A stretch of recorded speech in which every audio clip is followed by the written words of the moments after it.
Experts report that hysteria about climate change is causing mental health problems among children. If they were being educated rather than indoctrinated, this wouldn't be happening. But disagreement from dogma isn't allowed.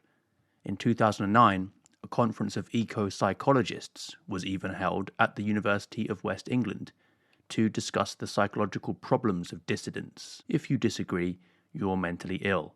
But during the past 500 million years, the Earth's climate has mostly been warmer than it is today. Sea levels were much higher. The average temperature was 22 to 25 degrees Celsius. All land was either tropical or subtropical. And the three ice ages, the last of which we are still in now, eliminated most plants and animals where large ice sheets formed at the poles and in mountainous regions. Ice is the enemy of life. People should fear cooling more than warming. Humans are a tropical species.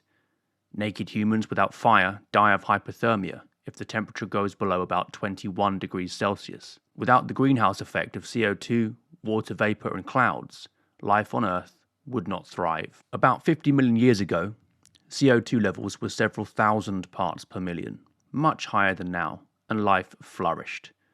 Most green plants evolved then, and plants grow better and have better flowers and fruit at higher CO2 levels. At our current rate of burning fossil fuels, getting to 1,000 parts per million would take about 300 years, and most plants would still prefer much higher levels, while human beings can safely tolerate up to about 5,000 parts per million.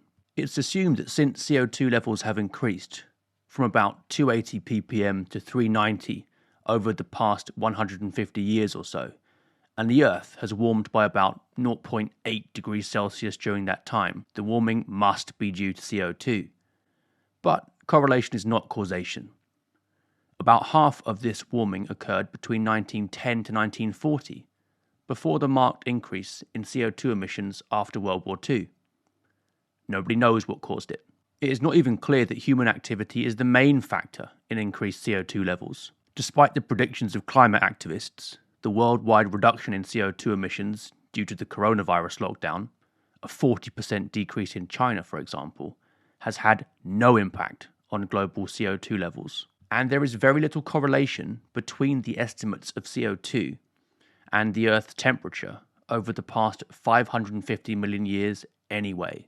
There is no evidence for a significant increase of CO2 in the medieval warm period, nor for a significant decrease at the time of the subsequent Little Ice Age, when, by the way, millions of people died in famines because the crops died. The Intergovernmental Panel on Climate Change, the IPCC, simply removed the medieval warming period and Little Ice Age from its 2001 report. If the facts don't fit the theory, the facts have to go.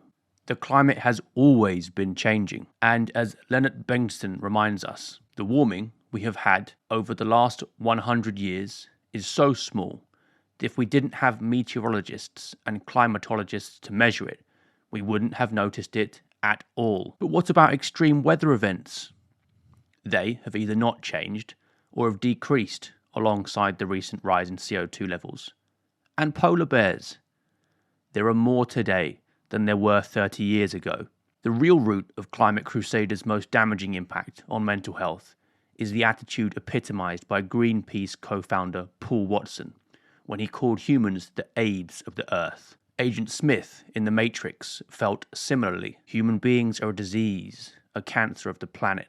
You are a plague, and we are the cure. Another man, worried about overpopulation and the scarcity of natural resources, who made forests sacred, banned experiments on animals, and felt he was the cure, was Hitler. In 1934, Ernst Lehmann, a leading biologist under the Nazi regime, wrote that striving toward connectedness with the totality of life, with nature itself, is the deepest meaning and the true essence of National Socialist thought.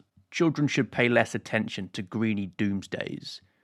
In his 1968 book, The Population Bomb, Paul Ehrlich wrote that in the 1970s and 1980s, hundreds of millions of people will starve to death in spite of any crash programs embarked upon now. The apocalyptic predictions of today will also turn out to be comically wrong. The real disease is the idea that humans are a disease. As Andrew Bolt warned, regimes that treat animals like humans end up treating humans like animals.